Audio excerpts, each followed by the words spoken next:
నేను ముఖ్యమంత్రి గారితో ఇంతకుముందు ఏపీఐసిలో పనిచేసినప్పుడు 1999 2004లో అప్పుడు ఎన్ని అభివృద్ధి కార్యక్రమాలు జరిగాయి. హైటెక్ సిటీ కట్టిపించాం, శంషాబాద్ ఎయిర్పోర్ట్ కట్టిపించాం, ఔటర్ రింగ్ రోడ్ కట్టిపించాం, అక్కడ సైబరాబాద్ అని ముఖ్యమంత్రి గారు కొత్త మహానగరాన్ని కట్టిపించాం.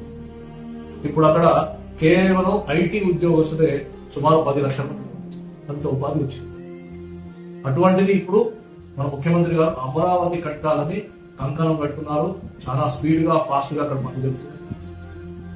అది చూసి ఓర్వలేక వైసీపీ పార్టీ వాళ్ళు ఏం చేయాలో అర్థం కాక చాలా కష్టపడుతున్నారు పాపం, కడుపులో మంట.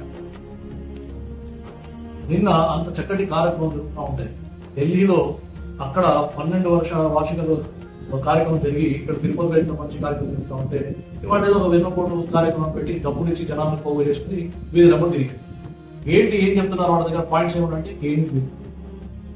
డిఎస్సిలో ఉద్యోగాలు ఇస్తే కూడా వాళ్ళకి తప్పు, ఎందుకంటే వాళ్ళు ఇప్పుడు చేయలేదు, ఇక్కడ చేసి చూపించారు. సో తప్పు పట్టడానికి ఏం లేదు, ఊరికే అపోజిషన్ లో ఉన్నాం కదా అని రోడ్ల మీద ఎక్కాలి కాబట్టి రోడ్ల మీద ఎక్కుతున్నారు తప్ప వాళ్ళు చెప్పే మాటలు అన్ని అబద్ధాలే. ఎందుకంటే రాక్షస ప్రభుత్వం నడిపిన వాళ్ళు రాక్షసత్వం చూపిస్తారు, ఇసుక దొంగతనం అట్లాంటి కార్యక్రమం చేశారు, లిక్కర్ సప్లై చేశారు, నాసరికం మందు మంచి సుమారు 3 లక్షల మంది యువకుల యొక్క ప్రాణాలను పక్కన పెట్టుకున్నారు. అవన్నీ వాళ్ళు మర్చిపోవచ్చు, వాళ్ళ మెమరీ తక్కువ ఉంటే మర్చిపోవచ్చు, కానీ ప్రజలు మర్చిపోవచ్చు.